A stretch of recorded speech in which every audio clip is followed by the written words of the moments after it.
MP board के कक्षा 11वीं के सभी विद्यार्थी ध्यान दें। आज इस वीडियो में 30 अगस्त के दिन आपका जो जीव विज्ञान का पेपर है, उसके लिए यहाँ पे हम कुछ ऐसे प्रश्नों को पढ़ेंगे जो एग्ज़ाम में आपको देखने को मिलेंगे, साथ में आपको अच्छे अंक दिलवाने में काफ़ी मदद करेंगे। तो 30 अगस्त का आपका पेपर है, उसमें किस तरह के आपके क्वेश्चन हैं, चलिए जल्दी से समझते हैं। पहला प्रश्न, सही विकल्प चुनकर लिखिए।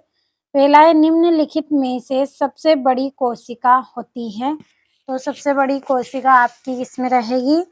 शुतुरमुर्ग का अंडा, इसमें आपकी सबसे बड़ी कोशिका रहेगी। दूसरा है, वायरस मुख्यतः बने होते हैं। तो वायरस किसके बने होते हैं? न्यूक्लियो प्रोटीन के बने होते हैं। तीसरा है, वाटसन एवं क्रिक के अनुसार डीएनए के एक चक्र में कितने न्यूक्लियोटाइड्स पाए जाते हैं? तो 10 न्यूक्लियोटाइड्स पाए जाते हैं। अगला है आपका, न्यूक्लियोटाइड्स मुख्यतः बने होते हैं। तो ये प्यूरिन, शर्करा तथा फास्फेट के बने होते हैं। अगला है, निम्नलिखित में से कौन सा तत्व हीमोग्लोबिन में होता है? तो Fe इसका आंसर आपका रहेगा। अगला है, केल्विन चक्र का प्रथम उत्पाद है। तो 3-फॉस्फोग्लिसरिक अम्ल, ये क्या है? प्रथम उत्पाद है केल्विन चक्र का। अब अगला जो प्रश्न है आपका, रिक्त स्थान भरिए। पहला है, C3 चक्र को डेडेस के नाम से भी जाना जाता है। तो केल्विन के नाम से जाना जाता है। चौथा है, क्रोज रचना डेडेस पौधों में पाई जाती है। तो C4 पौधों में पाई जाती है। तीसरा, विश्व में सबसे अधिक मात्रा में पाए जाने वाला डेडेस एंजाइम है। तो रूबिस्को एंजाइम है। चौथा है, राइबोल्यूज 1 से 5 फाइफोस्फेटडेस में कार्बन परमाणु होते हैं। तो 5 होते हैं।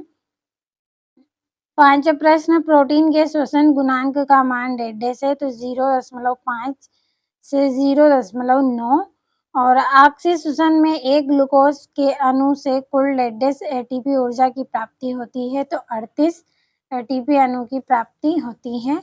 यहाँ से तीसरा प्रश्न, सत्य असत्य चुनकर लिखिए। पहला है, ग्लाइकोलाइसिस की प्रक्रिया में ग्लूकोज अंत में सुक्रोज में परिवर्तित होता है। तो ये आपका असत्य रहेगा।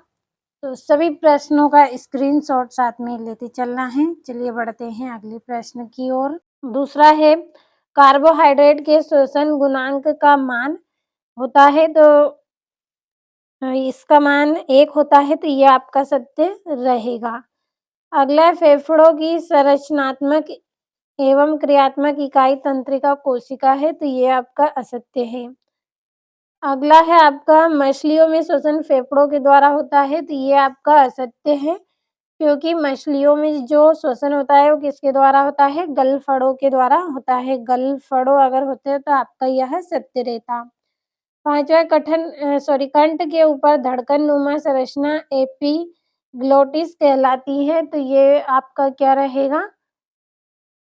असत्य रहेगा। अगला है, एक स्वस्थ मनुष्य में प्रति मिनट 18 से 12 बार श्वसन होता है। तो ये आपका क्या रहेगा? असत्य रहेगा, क्योंकि 12 से 20 बार होती है, तब ये आपका सत्य रहता। यहाँ पे सही जोड़ी बनाकर लिखना है। तो चलिए पढ़ लेते हैं। पहली जोड़ी है हीमोग्लोबिन, तो हीमोग्लोबिन की जोड़ी रहेगी रक्त। दूसरा है ईसीजी, तो ईसीजी की जोड़ी रहेगी इलेक्ट्रोकार्डियोग्राम, तो ये दूसरी जोड़ी। तीसरी है हृदय ध्वनि, तो हृदय ध्वनि की जोड़ी रहेगी आपकी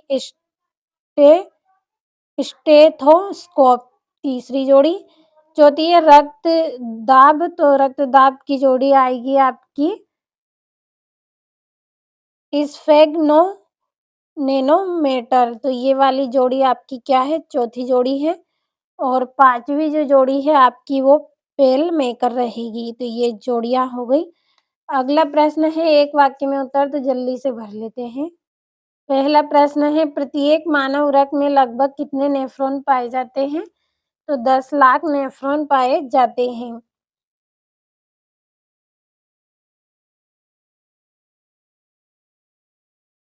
अगला है मूत्र में ग्लूकोज़ की उपस्थिति किस रोग को दर्शाती है? तो मधुमेह रोग को दर्शाती है।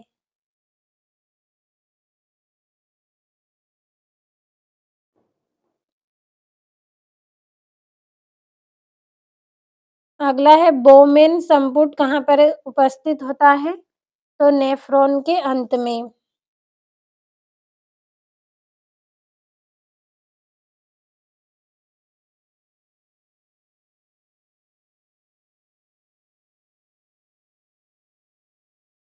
अगला है रक्त में ग्लूकोज़ को एकत्रित होना क्या कहलाता है?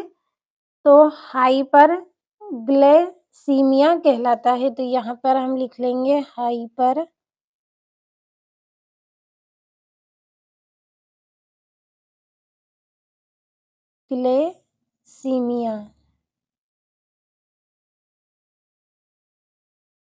अगला है पेरिकार्डल द्रव का एक कार्य लिखिए। तो हृदय की गति के लिए स्नेह का काम करता है ये।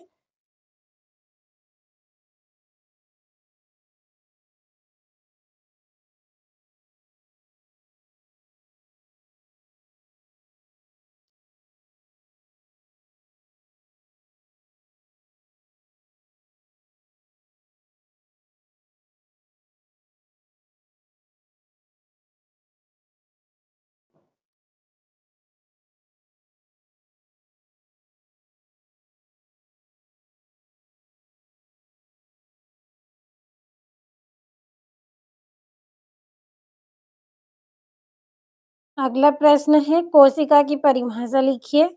7वां पेप्टाइड बंध किसे कहते हैं? और प्रकाश संश्लेषण को परिभाषित कीजिए और श्वसन गुणांक को स्पष्ट कीजिए और फुफ्फुस वर्णी द्रव के 2 कार्य लिखिए और लसिका के 2 कार्य आपको लिखना है। बढ़ते हैं अगले प्रश्न की ओर। तो ये यहाँ से अगला प्रश्न है अमोनोटिक जंतुओं को परिभाषित कीजिए। पादप कोशिका व जंतु कोशिका में कोई 3 अंतर लिखिए। C3 या C4 पौधों में कोई 3 अंतर। अंतःश्वसन एवं निःश्वसन में कोई 3 अंतर लिखिए। खुले व बंद परिसंचरण तंत्र में कोई 3 अंतर लिखिए। यूकेरियोटिक गुणसूत्र व प्रोकैरियोटिक गुणसूत्र में कोई 4 अंतर लिखिए। जीवों में कार्बोहाइड्रेट के 4 प्रमुख कार्य लिखिए। ग्लाइकोलाइसिस व क्रेब्स चक्र में कोई 4 अंतर लिखना है और नेफ्रॉन की संरचना का नामांकित चित्र आपको बनाना है।